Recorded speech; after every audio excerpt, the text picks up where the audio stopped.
প্রেসিডেন্টের দায়িত্ব পালনে মানা নেই ট্রাম্পের, কিন্তু তিনি যা করতে চান তা হলো হোয়াইট হাউসের বলরুম তৈরি ও কাতারের উপহার দেয়া উড়ন্ত প্রাসাদে নাটালির সঙ্গে ঘুরে বেড়ানো।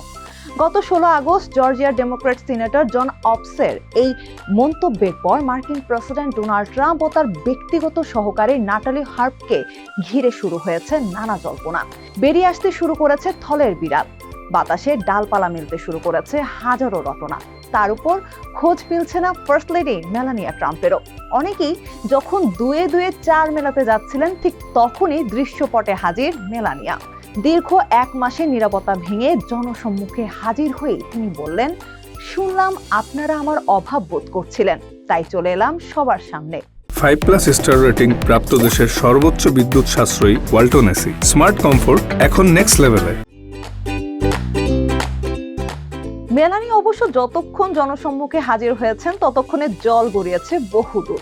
ট্রাম্প নাটালিকে ঘিরে সোশ্যাল মিডিয়া সয়লাভ মুখরোচক নানা ইঙ্গিতপূর্ণ খবরে হচ্ছে হাস্যরস। বিশেষ করে একটি ঘটনা এই বিতর্কে নতুন করে ঘি ঢেলেছে। খবর রটেছে তুরস্কে ইরানের হামলার ভয়ে ট্রাম্প যখন তার সঙ্গীদের বিপদের মুখে ফেলে বিমান পাল্টে পালিয়েছেন, তখনও নাটালিকে সঙ্গী করেছেন তিনি। শুধু তাই নয়, সাম্প্রতিক সময় ট্রাম্পের সঙ্গে আঠার মতো লেগে থাকতেও দেখা গেছে 35 বছর বয়সী এই নারীকে। ট্রাম্পকে যেন এক মুহূর্তের জন্য একা ছাড়তে চান না তিনি। গুরুত্বপূর্ণ ব্যক্তিরা ট্রাম্পের সঙ্গে একান্তে বৈঠক করতে গিয়েও দেখেন সেখানে হাজির নাটালি।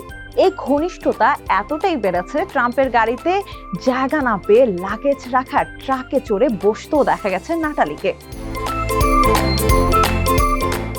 এদিকে দ্য নিউ ইয়র্ক টাইমসের এক প্রতিবেদন এই বিতর্কের পালে নতুন করে হাওয়া দিয়েছে, যেখানে ট্রাম্পকে লেখা নাটালির কিছু চিঠি তুলে ধরা হয়েছে প্রতিবেদনে, যার একটিতে লেখা ছিল, আপনি আমার কাছে সবকিছু।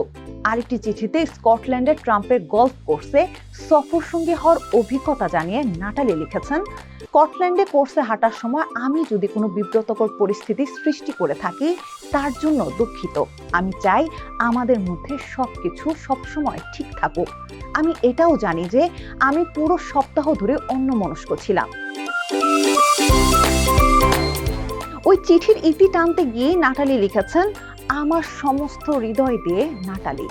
দুইজনের এই সম্পর্ক তাই বাঁকা চোখে দেখছেন অনেকেই। এমনকি নাটালির ভাইও ট্রাম্পের সঙ্গে এই সম্পর্ককে খুবই অস্বাস্থ্যকর বলে বর্ণনা করেছেন। যদিও ভাইয়ের সঙ্গে নাটালির কোনো যোগাযোগ নেই, তবুও এসব গোপন খবর জনসম্মুখে আসায় কিছুটা বিব্রতকর পরিস্থিতি পড়েছেন মেলানিয়া। সূত্রের তথ্য বলছে, ফার্স্ট লেডি এই ধরনের বিষয় একেবারেই পছন্দ করেননি। অবস্থা দৃষ্টিতে মনে হতেই পারে ট্রাম্প নাটালি বিতর্কের অবসান টানতে একরকম বাধ্য হয়ে জনসম্মুখে হাজির হয়েছেন মেলানিয়া ট্রাম্প। এখন দেখার বিষয় তার এই হাজির হওয়া ট্রাম্প নাটালি বিতর্কে কতটা পানি ঢালতে পারে।